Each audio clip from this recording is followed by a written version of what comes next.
مسلمان کسے کہتے ہیں؟ تاریخ سن لیجئے. اسلام آپ کو مسلمان بنانے نہیں آیا ہے، اسلام آپ کو انسان بنانے کے لیے آیا ہے. ہندوستان والے ہندو بھائی بھی سنیں، مسلمان داڑھی کا نام مسلمان نہیں ہے، اونچے پجامے کا نام مسلمان نہیں ہے، شیروانی پہننے کا نام مسلمان نہیں ہے، عمامہ لگانے کا نام اسلام نہیں ہے، اسلام نماز پڑھنے کا نام نہیں ہے، اسلام روزے رکھنے کا نام نہیں ہے، اسلام حج پہ جانے کا نام نہیں ہے.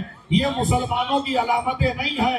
مسلمانوں کی نبی نے کہا خبردار کسی کے نماز روزے کو دیکھ کے فیصلہ نہ کرنا کہ بڑا مومن ہے، پہلے دیکھو امانت میں خیانت تو نہیں کرتا. ہمارے مذہب اسلام کا یہ حکم ہے کہ اگر ایک کتا بھی پیاس کی وجہ سے مر رہا ہو تو آپ وضو کا پانی کتے کو پلا دو، تیمم کر کے نماز پڑھ لو.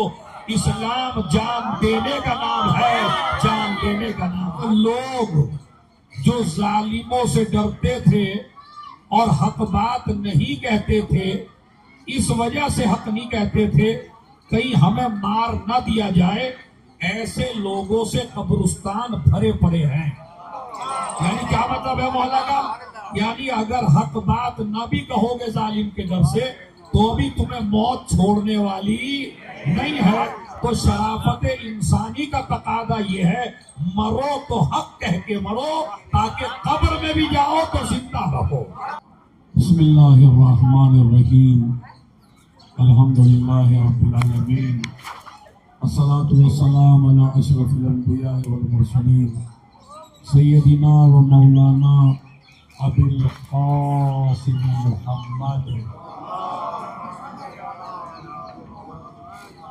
وعلی اہل بیتہ الطیبین الطاہرین المعصومین المظلومین، ولعنۃ اللہ علی اعدائہم اجمعین من یومنا ھذا الی قیام یوم الدین. اما بعد، قال رسول اللہ صلی اللہ علیہ وآلہ وسلم: المسلم من سلم الناس بلسانہ. بہت ہی مختصر سا وقت ہے اور اس وقت میں سب سے پہلے ہم شکر گزار ہیں اپنے ملک کے، اپنے ہندوستان کے، کہ جس کے بارے میں کہا گیا ہے سارے جہاں سے اچھا ہندوستان ہمارا. تو ہندوستان میں کروڑوں خوبیاں ہیں، ان خوبیوں کو گنانے کا وقت ہمارے پاس نہیں ہے، لیکن یہ جو آج آپ حق کی آواز بلند کر رہے ہیں یہ ہندوستان کے امتیاز میں سے ایک امتیاز ہے. دنیا کے ہزاروں ملک ایسے ہیں کہ جس میں مظلوم کو آہ کرنے کا بھی حق نہیں ہوتا، لیکن یہ ہندوستان کی سرزمین ہے کہ جس پہ حق کو حق کہنا، باطل کو باطل کہنا، ہر طرح کی پرمیشن آپ کے پاس ماشاءاللہ موجود ہے. اور اس احتجاج میں ہمارے ہندو بھائی بھی ہیں، ہمارے سنی بھائی بھی ہیں، ہمارے دوسرے مذہب کے لوگ بھی ہیں، جس سے یہ پتہ چلتا ہے کہ حق مذہب میں بٹتا نہیں ہے. حق بات ہر کوئی کہنے کا حق رکھتا ہے، چاہے وہ ہندو ہو، چاہے وہ سکھ ہو، چاہے وہ عیسائی ہو. لیکن اگر کوئی حق بات نہ کہہ سکے تو پھر وہ چلتی پھرتی لاش ہے، تو زندہ نہیں. اس لیے کہ زندگی کا ثبوت آدمی کی ایک ہی چیز کے ذریعے دیا جا سکتا ہے اور وہ ہے حق گوئی. اور یہ حق گوئی مرد کو بھی کرنی چاہیے، عورت کو بھی کرنی چاہیے. امیر المومنین کا ایک قول آپ کو سناتا ہوں تو یہاں پہ جنتر منتر پہ آنے کا آپ کا پورا مقصد حل ہو جائے. امیر المومنین فرماتے ہیں نہج البلاغہ میں کہ وہ لوگ جو ظالموں سے ڈرتے تھے اور حق بات نہیں کہتے تھے، اس وجہ سے حق نہیں کہتے تھے کہیں ہمیں مار نہ دیا جائے، ایسے لوگوں سے قبرستان بھرے پڑے ہیں. یعنی کیا مطلب ہے مولا کا؟ یعنی اگر حق بات نہ بھی کہو گے ظالم کے ڈر سے تو بھی تمہیں موت چھوڑنے والی نہیں ہے.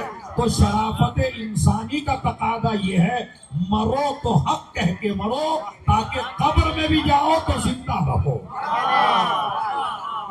قبر میں بھی جاؤ تو زندہ رہو. تو حق کہنے کی جو یہ ماشاءاللہ ہمارے ہندوستان میں ہم یہاں کے جتنے بھی اراکین ہیں اپنے ہندوستان کے اور جتنے بھی عہدیداران ہیں ہم ان سب کے شکر گزار ہیں، اور یہی ہندوستان کو ہندوستان بناتا ہے کہ آپ حق کو حق کہہ سکتے ہیں۔ دوسرا مسئلہ، میں آپ حضرات کی خدمت میں جو جوان آئے ہیں ان جوانوں سے بتانا چاہتا ہوں کہ آپ اکٹھے کیوں ہوئے ہیں، یعنی آپ جو یہاں پہ آئے ہیں آپ کے آنے کا مقصد کیا ہے، آپ کے آنے کا ہدف کیا ہے؟ حدیث ہے رسول اعظم کی جو صحیح بخاری میں ہے کہ مسلمان کی تعریف کیا ہے، یعنی مسلمان کہتے کسے ہیں۔ یہ ضروری نہیں ہے کہ ہندوستان میں مسلمانوں کی تعداد کتنی ہے اور سعودی میں مسلمانوں کی تعداد کتنی ہے اور دوسرے ملکوں میں مسلمانوں کی تعداد کتنی ہے اور مسلمان حکومتیں کتنی ہیں، یہ آپ کو گننے کی ضرورت نہیں ہے۔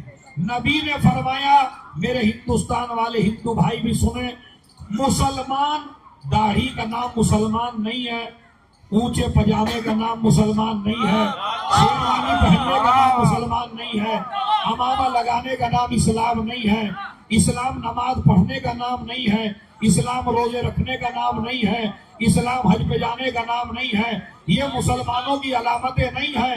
مسلمانوں کی نبی نے کہا خبردار کسی کے نماز روزے کو دیکھ کے فیصلہ نہ کرنا کہ بڑا مومن ہے، پہلے دیکھو امانت میں خیانت تو نہیں کرتا،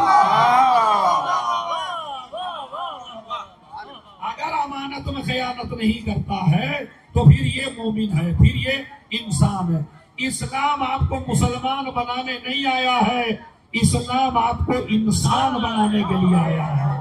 اسی لیے جوش نے یہ نہیں کہا کہ حسینیت کا تعلق جو ہے وہ مسلمانوں سے ہے یا سنیوں سے ہے یا شیعوں سے ہے، اس نے کہا انسان کو بیدار تو ہو لینے دو، ہر قوم پکارے گی ہمارا انسان کا یہ نہیں کہا شیعوں کو بیدار تو ہونے دو، سنیوں کو بیدار تو ہونے دو، نہیں، انسان کو، اس لیے کہ انسان شیعہ بھی ہو سکتا ہے، انسان سنی بھی ہو سکتا ہے، سنی بننا بھی آسان ہے، یہودی بننا بھی آسان ہے، لیکن سب سے بڑا مشکل ہے انسان کا انسان بننا۔ اب مسلمان کسے کہتے ہیں؟ اب تاریخ سن لیجئے، صحیح بخاری میں المسلم من سلم الناس، مسلمان اسے کہتے ہیں جس کی زبان سے اور ہاتھ سے کسی دوسرے انسان کو نقصان نہ پہنچے۔ تو اس کا مطلب یہ ہے داڑھی والا مسلمان الگ ہے، پجامے والا مسلمان الگ ہے، ڈریس والا مسلمان الگ ہے۔ صحیح مسلمان وہ ہے کہ جس کی زبان اور ہاتھ سے کسی دوسرے انسان کو نقصان نہ پہنچے۔ ہمارے مذہب میں سب سے زیادہ اہمیت نماز کو حاصل ہے، اور نماز جب تک نہیں ہوتی جب تک وضو نہ ہو، اور وضو جب تک نہیں ہوتا جب تک پانی نہ ہو۔ لیکن ہمارے مذہب اسلام کا یہ حکم ہے کہ اگر ایک کتا بھی پیاس کی وجہ سے مر رہا ہو تو آپ وضو کا پانی کتے کو پلا دو، تیمم کر کے نماز پڑھ لو۔ اسلام جان دینے کا نام ہے، جان دینے کا نام ہے۔ اے ہماری درسگاہ کربلا کربلا، اے ہماری درسگاہ کربلا کربلا، اے ہماری درسگاہ کربلا کربلا، حیدری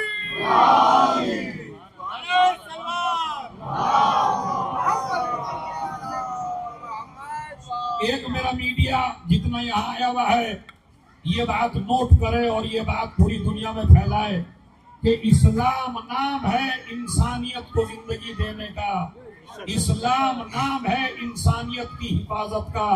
اسلام دہشت گردی نہیں سکھاتا، دہشت گردی اور اسلام ایک جگہ جمع ہو ہی نہیں سکتے۔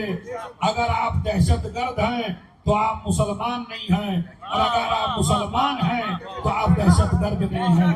اَفَنَجْعَلُ الْمُسْلِمِينَ كَالْمُجْرِمِينَ، ہم مسلمانوں کو مجرم دیکھنا نہیں چاہتے۔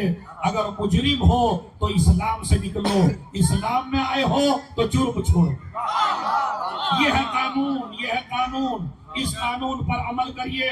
اور جتنے جوان میرے آئے، دوسرا، اگر کوئی انسان مظلوم ہے، یہودی مظلوم ہے، عیسائی مظلوم ہے، ہندو بھائی مظلوم ہے، اگر میرے گھر کے سامنے کسی ہندو بھائی کو مارا جا رہا ہو تو میرا اسلام مجھ سے کہتا ہے چاہے تیری اس کو بچانے میں جان چلی جائے، اس کا مذہب چیک نہ کر، اس کی مظلومیت دیکھ کے مدد کر. یہ میں نہیں کہہ رہا ہوں، یہ علی کا مذہب ہے. وہ علی جسے دہشت گردوں نے 41 ہجری میں 40 ہجری میں کوفے میں شہید کیا تھا، اس علی نے 21 رمضان کو اپنے بچوں کو وصیت کی تھی، کونا للظالم خصمن وللمظلوم اونا. اے میرے لاڈلو، ہر ظالم کے دشمن بن کے رہنا، ہر مظلوم کے مددگار بن کے رہنا. مظلومیت دیکھنا، مذہب دیکھ کے مدد نہ کرنا. آج پوری دنیا میں ہمارا امتیاز یہی ہے، اگر ہم مذہب دیکھ کے عمل کرتے تو ہم کبھی کسی قوم کی طرف سے نہ بولتے. یہ ہمارا مذہب کو نہ دیکھنا، مظلومیت کے لیے بولنا اس بات کی دلیل ہے کہ کل علی زندہ تھے، آج بھی علی زندہ ہے، قیامت تک علی زندہ رہے گا.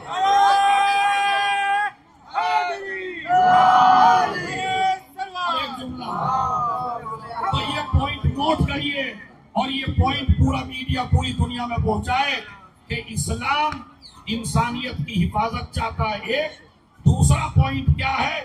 اسلام کہتا ہے مظلومیت دیکھ کے مدد کرو، مذہب دیکھ کے مدد نہ کرو. ایک ٹیچر جب ایک ٹیچر بنتا ہے تو اس کو یہ نہیں کہا جاتا سنی کو پڑھانا یا شیعہ کو پڑھانا. وہ ٹیچر کسی بھی مذہب کا ہو، ہندو کو بھی گیان دے، سکھ کو بھی گیان دے، عیسائی کو بھی گیان دے، شیعہ کو بھی پڑھائے، سنی کو بھی پڑھائے. ایک جج جب جج بنتا ہے تو وہ بھی مذہب دیکھ کے فیصلے نہیں کرتا، انسانیت اور مظلومیت دیکھ کے فیصلہ کرتا ہے. ایک وکیل مقدمہ لڑتا ہے، اس کو بھی حکم دیا جاتا ہے مقدمہ انسانیت کی بنیاد پہ لڑنا، مذہب کی بنیاد پہ نہ لڑنا. اسی طرح علی کہتے ہیں خبردار میرے بچوں، مذہب دیکھ کے ہیلپ نہ کرنا، انسانیت دیکھ کے ہیلپ کرنا.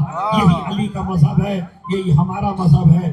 عزیزو، یہ جو انہدام جنت البقیع ہے، اس کا مطلب کیا ہے؟ یہ ماشاءاللہ پورا میڈیا پوچھ رہا ہے کہ انہدام جنت البقیع کا مطلب کیا ہے. دیکھیں، دشمنیاں ہمیشہ زندگی میں ہوتی ہیں، مرنے کے بعد اسلام قائل نہیں ہے کہ آپ کسی سے دشمنی رکھیے. آپ نے مجھے پریشان کیا، میں نے آپ کو پریشان کیا، مگر جیسے ہی میں مر گیا، اب مر گیا تو دشمنی ختم ہو گئی. انہدام جنت البقیع میں جو سب سے بڑا ظلم ہوا ہے، ایک بات میں یہ بتا دوں کہ 10,000 صحابہ کی قبر ہے وہاں، رسول کی بیویوں کی قبر ہے، علی کی ماں کی قبر ہے، عباس کی ماں کی قبر ہے. اور یہ جو ہمارے جوان آپ سے ہمارے ذاکرین اور بتا دے رہے خالی جناب فاطمہ کا مسئلہ نہیں ہے. جناب فاطمہ کے لیے تو ہمارے یہاں دوسری بھی روایات ہیں کہ ریاض الجنہ میں ہے یا جنت البقیع میں ہے. مسئلہ خالی بی بی زہرا کا نہیں ہے، مسئلہ یہ ہے کہ ہمارے 4 امام وہاں پہ ہیں. امام حسن وہاں ہیں، امام زین العابدین وہاں ہیں، امام باقر وہاں ہیں، اور جو فقہ جعفریہ کے بانی ہیں امام جعفر صادق